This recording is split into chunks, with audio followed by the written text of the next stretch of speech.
I'm a mom and a stepmom. I also have a mom and a stepmom, and a stepdad, and even step-grandparents. My parents each repartnered when I was still at home, and then again after I'd moved out as an adult. So I've experienced blended family life from pretty much every angle. And today I want to talk about adult children whose parents remarry. So not little kids going back and forth between two homes, but you, a fully formed adult with your own life who's processing your parents' new relationship.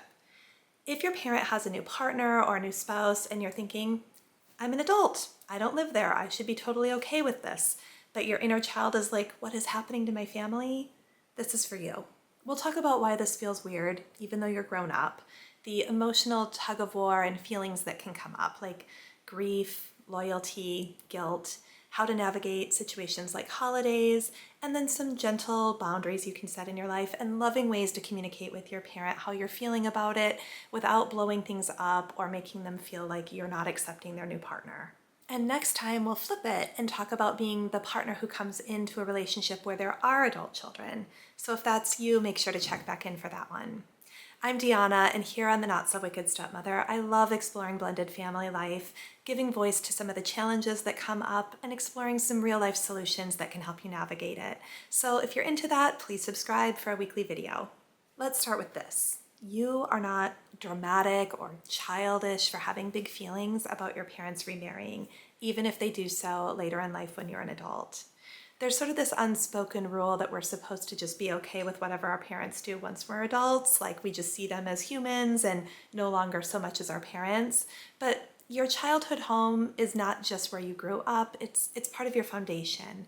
And so it can really feel like shaking to that foundation if their lives change in a really big way after you've left. As I've mentioned, my parents divorced when I was a kid, but I've had close friends whose parents split up when they were around 18 and just beginning into their adult life and having the rug pulled out from them where the foundation that they grew up with was suddenly gone, and even later into adulthood or when a parent has been widowed and remarries, and I've witnessed how difficult that can really be for people to process. Sometimes the shock has nothing to do with the partner personally, it's the speed of it. Maybe you're just adjusting to the idea of your parents not being together or the death of one parent, and you can't even begin to wrap your mind around that they would want to be with somebody else.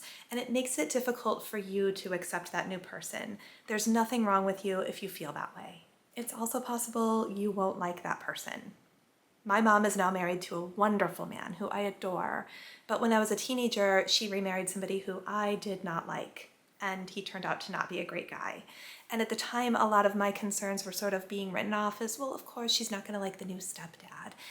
But if you're feeling that way, like it's really personal, it's not the idea of a new partner, it is this partner, and you don't like them, or you're concerned about your parents' well-being, we will get to that later on, how to navigate that, how to lovingly talk to your parent, and what you can do to manage some of that. But for now, assuming that it really isn't the person, it's just the idea of a new person in your parents' life that is difficult for you, that is totally normal. And if you're feeling a little off balance, trying to figure out how to welcome this person into your life and where they fit into your family, that's totally okay.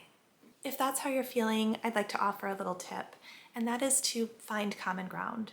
This is something I talk about a lot with my stepkids and with their mom, but anytime that you are in a situation with a person where maybe you feel like you don't know where to start, or you don't have a lot in common, or you have very different views on something, very often you can find something, even if it's tiny, like a favorite band that you guys share. It gives you something to start with, and it gives a way to connect with that person and start to humanize them and build something together. If you're always looking at them as a stranger or this person that you just don't understand why your parent is with them, you never get a chance to get to know them. And so even if you discover you both love to ski or you like this genre of books, it gives you something to talk about, and that also shows your parent that you're making an honest effort to get to know them, and that's meaningful. As a related side note, I think many of you will agree, we live in a culture where there's a lot of emphasis on what divides us. And there's just kind of a general feeling of, are you with me or against me? And it can make it very easy to look around and see people as other. And we don't have to invite that kind of energy into our families and into our homes and into our close personal relationships. We can look for the human connection and we can build it. And let's be honest, if someone is coming in as your parent's new partner, it's going to be very easy to lean into seeing them as other. They kind of already are. And so the next thing I want to talk about, well, Estella has joined us. The next thing I want to talk about is loyalty binds. And if you've never heard of this, you've probably experienced it. It's basically feeling like if I like this new person, if I accept this new person, am I betraying my mom or dad? Am I choosing this person over them? The truth is, you can be polite and kind and even open to having a relationship with this other person without betraying your parent. Now, I can't guarantee you that your parent won't feel that way. They might, and they might even talk to you about that, or they might even accuse you of choosing this other person over them. But you know your heart and you know your intentions. I can speak as a stepmom that I want to have a relationship with my stepkids, but I have no interest in competing with or replacing their mom. And I think that's true for most people. So we can really look at this in an expansive way and not look at replacing anybody or choosing anybody, but just making room for the family to grow. Now, even in this very evolved mentality, it's okay for feelings to come up. It's totally natural and it's totally normal, and we can move through it together. And there are ways to kind of reassure people that they are still important, that they're still valued in their role. So an example, when I got married, it was really important to me that my mom feel very special as the mother of the bride. I wanted to make sure that that day felt good to her and that she didn't feel any confusion over who was my mom and who was my stepmom. And as a stepmom, I'm very sensitive to that, and I understand that there will be times when my stepkids are likely to make an extra effort to make their mom feel important and feel seen, and that is okay with me. I'm fully supportive of that and prepared for that.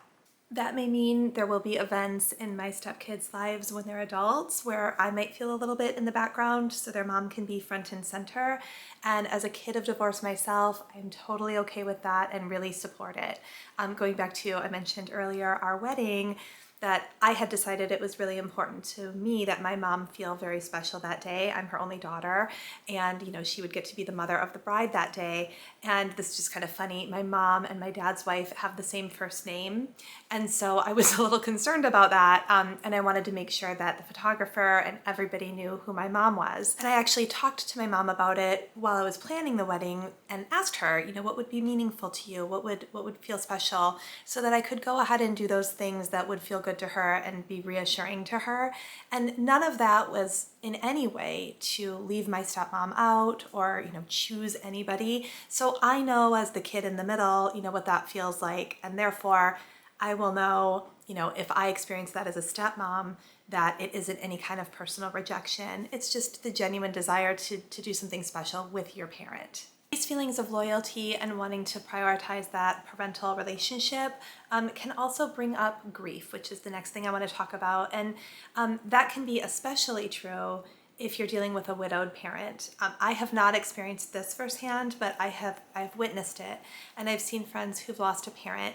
And when their parent remarries, that can be particularly painful and difficult to wrap your head around. There are so many layers to this one because, of course, you don't want your parent to be alone.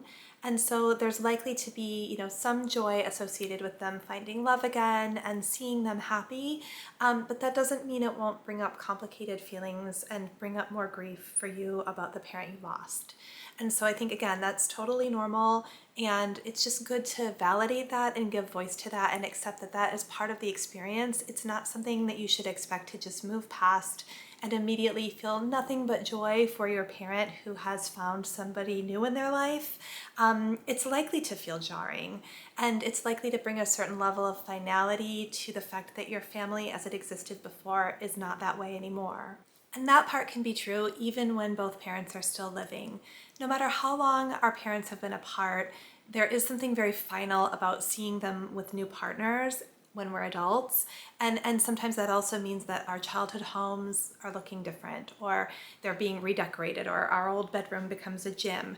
And there's things like that that just kind of feel like they chip away little pieces of your memory of your childhood and your family that existed.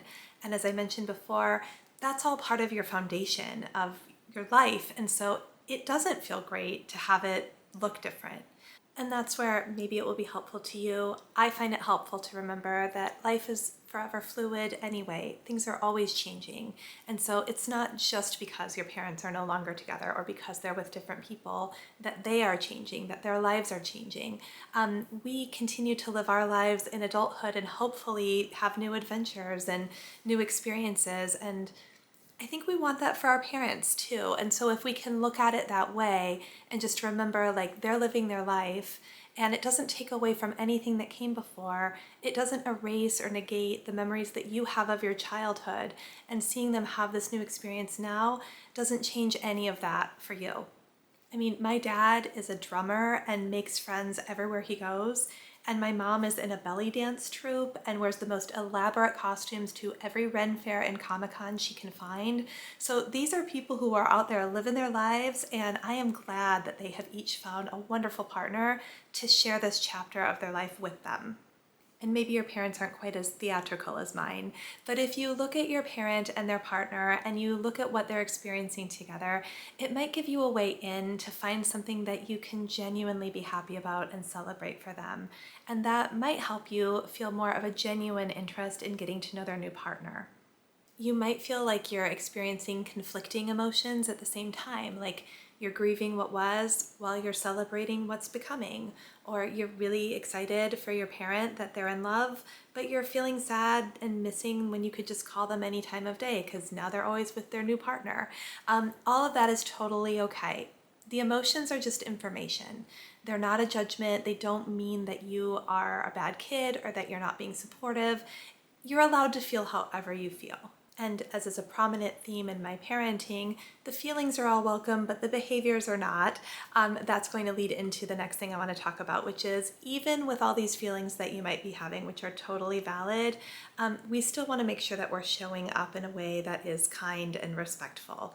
And that isn't always easy, particularly around the holidays and when we start to get into traditions that are changing and predictable environments that are no longer predictable.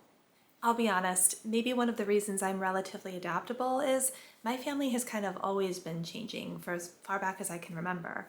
There were divorces and remarriages and adoptions and biological family coming back into the picture. So there's been a lot of change in my life. So I'm not familiar with having one way of doing things and then suddenly it's different. But I am very familiar with new people being around all the time. And I can imagine if you are somebody whose childhood stayed a little bit more the same from year to year, that it would be very jarring to suddenly have a blended family in your adulthood when you have absolutely no practice with that. You have no experience interacting with new people in these intimate moments as a family gatherings, holidays, and suddenly you're having to face that. As someone who does have quite a bit of experience with changing families, the first thing I would say is holidays and big group gatherings are not the time to start voicing your concerns or letting your emotions out and letting people know how you feel about it. That may seem obvious, and yet I feel like those are the situations many times where things start to bubble up and come out. And that is not ideal. If you are having a lot of big feelings about this, it's actually better to stay back and skip the get-together than to show up and blow up. In order to prevent that kind of outburst, it's best if you can get as much information as you can so that you're not going in blind, and you can make an informed choice about what you would like to participate in and what you maybe would prefer to opt out of. And so that can look like just talking to your parent ahead of time if there's going to be a gathering or a holiday, and just get a sense of who's going to be there and what it's going to be like. It doesn't need to be something like, well, I'm not going if so-and-so is going to be there. You're just getting information so that you can make a choice that's going to work well for you. It's totally fair if you need a little more time before you want to participate in big blended family group events, and if you would rather just spend more time in smaller groups getting to know people before you're put into that kind of situation. That's totally okay. Or if you're like me and you're comfortable in bigger groups and you find that kind of fun, you may find that that is when you get a chance to feel like you're really part of something new together, and that may actually be a really fun experience for you. At the end of the day, there's no right or wrong way to do it, but I do think it's important to just acknowledge that these group events and these holidays and traditions that may be changing are worth noticing and talking about ahead of time so that you don't just find yourself in a situation that feels totally foreign and you have a big reaction to that. And I think it's worth noting too that even when you do get along with your adult blended family and you like them, and even if you do like big group things, it's okay to still yearn for that one-on-one time with your parent, even as an adult. And it's okay to ask for that. And it makes sense that even as adults, we might expect our parents to be able to anticipate our needs, but we really need to ask for what we need from them. And so if you are wanting one-on-one time with your parent, maybe a phone call now and then that's just the two of you, or being able to get lunch together and have one-on-one time, I think that's great. Just don't expect it to be Thanksgiving anymore. If they're in a new relationship, you're going to have to figure out when those times one-on-one are, and they're not likely to be necessarily like the big holidays or things you may have done in the past. So just managing our expectations about what's reasonable to expect from them is helpful.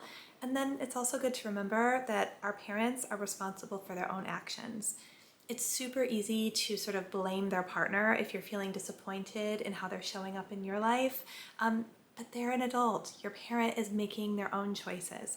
Sure, maybe their choices are being informed by their partner, or maybe you feel like they're being pressured by their partner, but at the end of the day, their relationship with you is with you, and that is between the two of you. And so if you're feeling that way, I do think it's worth going directly to your parent and talking about it.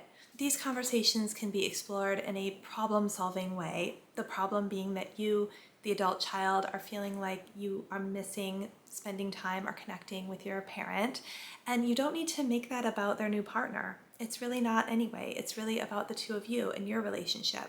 And by bringing their partner into it, you're likely to put them on the defensive and just create this whole other set of problems that doesn't need to exist. Remember, they're making their own choices about how they're spending their time and how they're treating you in their life. So if you want to ask for changes in that, that's really between you and your parent. And other times you might come to the conclusion that there's nothing to talk about and you guys all just need time to adjust to the new situation and the new family dynamics. And I think that's probably true a majority of the time. We feel like we're expected to just show up and suddenly be happy to be a big family, and it takes time. It takes time for everybody to feel comfortable with each other and for relationships to actually build. And remember, all families are messy. There's a reason there are so many comedy sketches about family gatherings and all the crazy stuff that can happen. So it's okay if not everyone in your family or your extended family or your blended family is your favorite person on the planet. That's normal. And so somewhere in between pushing your emotions down where they're likely to hurt you or letting them blow up where they could hurt others is where we want to land here. And again, the best way to achieve that is to start with being honest with yourself about your emotions and your feelings and knowing that they are normal and it's okay and you're not alone. And so as our families are changing and maybe blending in our adult lives, we can always start with kindness, respect, and an open heart. Now, I did mention earlier that there might be some of you who just genuinely don't like your step-parent. And I've been there. When I was a teenager, that is how I felt, and I wasn't wrong. But the truth is, you're probably not going to change your parent's mind. And if you think about how you would feel if somebody said to you, a loved one said to you about your spouse, I don't like that person, I don't want to be around them, you would likely get protective of them and defensive, and it would be more likely to cause harm to your relationship with the person saying that to you than it would be for you to examine the relationship you have with your partner. So if you're in that position and you just genuinely don't like your parent's partner, that's okay, but if you voice it, it's likely to just create tension in your relationship with your parent. And I would avoid drawing any kind of hard line, like that you're not going to be around that person or making your parent feel like they're being asked to choose between the two of you. You can figure out your own boundaries for yourself so that you're not putting yourself in situations with a person you don't want to be around while you're also protecting your relationship with your parent. Remember, your parent is an adult and they are making a choice about who they are with, and that is not a choice for you to make. So you do have the right to choose how much you're around that person and how much that person is in your life, but you don't get to choose your parent's partner for them. Adult step relationships are marathons, not sprints. Some might remain cordial and maybe a little distant, while others will be warm and loving over the years. You don't have to decide today what it will look like forever. You just have to take the next honest step. And next time I'll flip the perspective and talk about being the partner coming in where there are adult children. We'll talk about what works, what really doesn't, and how to grow a respectful relationship without forcing intimacy. If this resonated with you, I would love to hear from you in the comments. I'm really hoping to build community together here, and I would love to engage with you in the comment section below. It also helps me to know what people are responding to and what you want more of, so if we want to talk more about adult step families in the future.